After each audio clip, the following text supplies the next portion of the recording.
Assalamualaikum warahmatullahi wabarakatuh. Salam sejahtera anak-anakku sekalian. Hari ini kita akan bahas tentang laporan keuangan perusahaan jasa, khususnya yang meliputi laporan laba rugi dan laporan perubahan ekuitas. Jangan lupa subscribe, like, and share. Selamat mengikuti. Pertama, seperti biasanya kita buka siklus akuntansi perusahaan jasa, di mana pada saat yang terakhir kemarin kita telah membahas worksheet atau kertas kerja atau neraca lacur. Selanjutnya, pembahasan yang sekarang ini posisinya di sini, yaitu pada laporan keuangan. Pada kali ini yang akan kita bahas adalah laporan laba rugi dan laporan perubahan ekuitas. Neraca menyusul. Yang pertama, anak-anak, yang akan kita bahas adalah tentang laporan laba rugi atau biasa disebut dengan capital statement. Laporan laba rugi ini adalah laporan atau bagian dari laporan keuangan suatu perusahaan yang dihasilkan pada suatu periode akuntansi yang menjabarkan unsur-unsur pendapatan dan beban perusahaan sehingga menghasilkan suatu laba atau rugi bersih. Perlu diketahui bahwa laporan laba rugi ini adalah merupakan laporan yang dibuat pada akhir periode akuntansi, biasanya tanggal 31 Desember tahun sekian, misalnya tahun 2019. Dan yang perlu diketahui yang kedua adalah laporan laba rugi memuat unsur-unsur yang saya merah ke ini, pendapatan dan unsur beban. Jadi itu unsur yang masuk ke dalam laporan laba rugi. Sehingga dari pendapatan dan dikurangi dengan beban akan menghasilkan laba atau rugi bersih suatu perusahaan. Kita lanjut, yaitu bentuk-bentuk laporan laba rugi. Bentuk laporan laba rugi itu ada dua.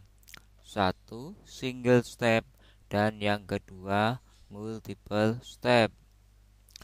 Yang pertama kita bahas yang single step. Yang single step ini perlu kita ketahui bahwa masing-masing pendapatan operasional dan pendapatan non operasional itu dikelompokkan. Nih maksudnya. Jadi masing-masing yang dikelompokkan yaitu yang pertama, kalau single step itu pendapatan operasional atau pendapatan usaha dan pendapatan non operasional di luar usaha ini dijadikan satu kelompok. Tuh. Sedangkan yang kedua adalah beban operasional atau beban usaha dengan beban non operasional atau di luar usaha ini juga dijadikan satu kelompok. Jumlah dari beban, jumlah dari pendapatan ini dikurangi dengan jumlah beban ini akan menghasilkan laba bersih. Itu kalau single step. Selanjutnya, kalau multiple step bagaimana? Kalau multiple step yaitu masing-masing juga dikelompokkan. Dikelompokkan bagaimana? Lawan dari yang tadi, yaitu untuk yang operasional atau usaha dikelompokkan jadi satu dulu Apa itu? Pendapatan operasional dijadikan satu kelompok dengan beban operasional. Yang kedua itu adalah pendapatan non operasional dan beban non operasional dijadikan satu kelompok. Itu kalau dengan menggunakan multiple step. Maka pendapatan operasional dikurangi beban operasional itu nanti disebut dengan laba operasional. Pendapatan non operasional dikurangi beban non operasional nanti akan disebut dengan beban laba non operasional. Khusus yang kedua ini nanti menyusul kita bahasnya. Kita bahas yang pertama yaitu yang metode single step.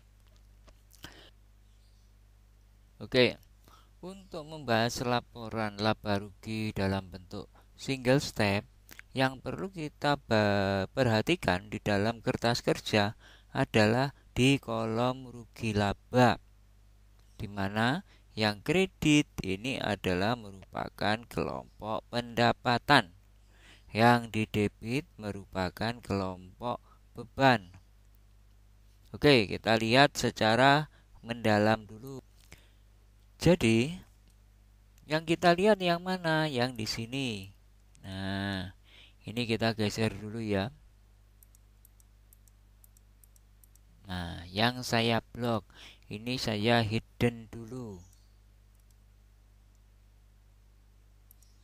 Oke, kita fokus di sini. Saya besarkan. Nah, kita bahas satu persatu. Sudah jelas ya ini ya. Nah, mana saja? Yaitu pertama pendapatan, yaitu pendapatan jasa. Oke, saya ulang, pendapatan jasa. Yang kedua adalah pendapatan bunga. Ada dua ya. Oke, kita masuki presentasinya lagi.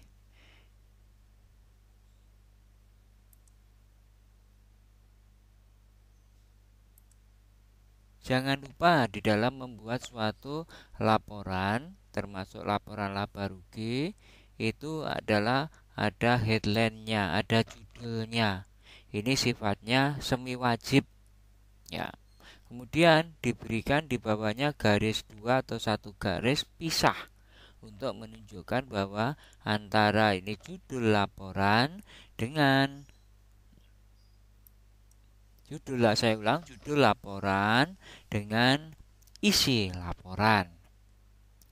Kita kembali lagi tadi, apa saja yang masuk di sana? Satu adalah pendapatan jasa 50 juta dan pendapatan bunga 750.000. Ini single step ya. Sehingga dua-duanya ini akan kita jumlahkan. Hasilnya disebut dengan jumlah pendapatan. Oke. Kita fokuskan lagi ke sini. Nah, sekarang yang kedua adalah kelompok beban. Nah, bagaimana kelompok beban? Kelompok beban itu tempatnya adalah di kolom debit. Beban apa saja? 1. Beban sewa kantor. 2. Beban perlengkapan kantor. 3. Beban penyusutan peralatan kantor. 4. Beban gaji. Nah, itu sudah ada beberapa beban tadi ya. Kita masukkan. Oke, apa saja beban yang dimasukkan? Kita mulai. 1. Beban sewa kantor. 2. Beban sewa perlengkapan kantor. 3. Beban penyusutan peralatan kantor. Dan keempat, beban gaji. Semua beban dijumlah. Maka hasilnya jumlah bebannya 33.250.000 rupiah. Jumlah pendapatan dikurangi jumlah beban, maka hasil akhirnya disebut dengan laba bersih. Ini. Jangan lupa setelah angka laba bersih ini, di sini ada 2 garis di bawahnya, yaitu sebagai garis penutup. Kenapa diberikan garis penutup atau 2 garis di bawahnya? Fungsinya adalah setelah angka ini tidak ada angka di bawahnya lagi. Itu cukup jelas ya. Sekarang kita lanjutkan tentang materi laporan perubahan modal atau laporan perubahan ekuitas yang biasa disebut dengan capital statement. Nah, laporan ini adalah merupakan bagian dari laporan keuangan yang menyajikan ikhtisan perubahan pos-pos ekuitas. Ekuitas itu modal ya, suatu perusahaan untuk satu periode tertentu. Biasanya dalam 1 tahun, yaitu dibuatnya ini juga biasanya tanggal 31 Desember. Perubahan apa? Perubahan ini adalah yaitu terjadi perubahan dari modal awal menjadi modal akhir. Maka rumusnya adalah kalau laporan perubahan ekuitas itu adalah modal akhir sama dengan modal awal tambah laba bersih dikurangi prive. Tuh. Sekarang kita fokus kembali. Di mana kita bisa melihat laporan laba rugi, laporan perubahan ekuitas itu adalah bisa kita lihat di sini. Oke, di neraca. Nah, apa saja yang kita masukkan? Yaitu kita lihat aja. 1 yaitu modal awal. Ini modal awal. Ditambah laba bersih. Yang hijau ini laba bersih. Dan dikurangi dengan modal prive. Dikurangi dengan prive. Ini akan ketemu dengan yang disebut modal akhir. Ya, kita ulangi sini. Sehingga susunan laporan perubahan ekuitas atau laporan perubahan modal tadi dari data tersebut kita masukkan seperti ini. Modal awal yang ada di kertas kerja 300.000 atau 300 juta rupiah. Kemudian ditambah dengan laba bersih. Laba bersih itu dari mana? Bisa kita ambil dari kertas kerja atau bisa kita ambil dari laporan laba rugi. Ini 17.500.000. Yang saya maksud diambil dari laporan laba rugi itu diambilkan dari sini 17.500.000 rupiah itu laba bersih. Bisa paham ya? Sedangkan prive yang 1.000 atau 1 juta rupiah ini diambilkan dari ini 1 juta. Dari mana? Dari neraca. Nama akunnya prive. Itu saja untuk mengerjakan laporan perubahan modal atau laporan perubahan ekuitas sudah jadi. Jadi laba bersih sama prive itu dikurangi ketemunya 16.500.000.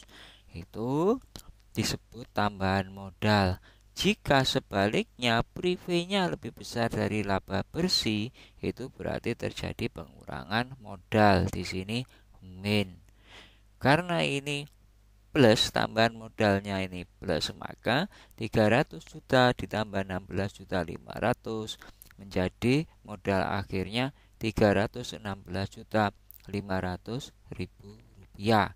Ini peningkatan modal dari awal tahun ke akhir tahun.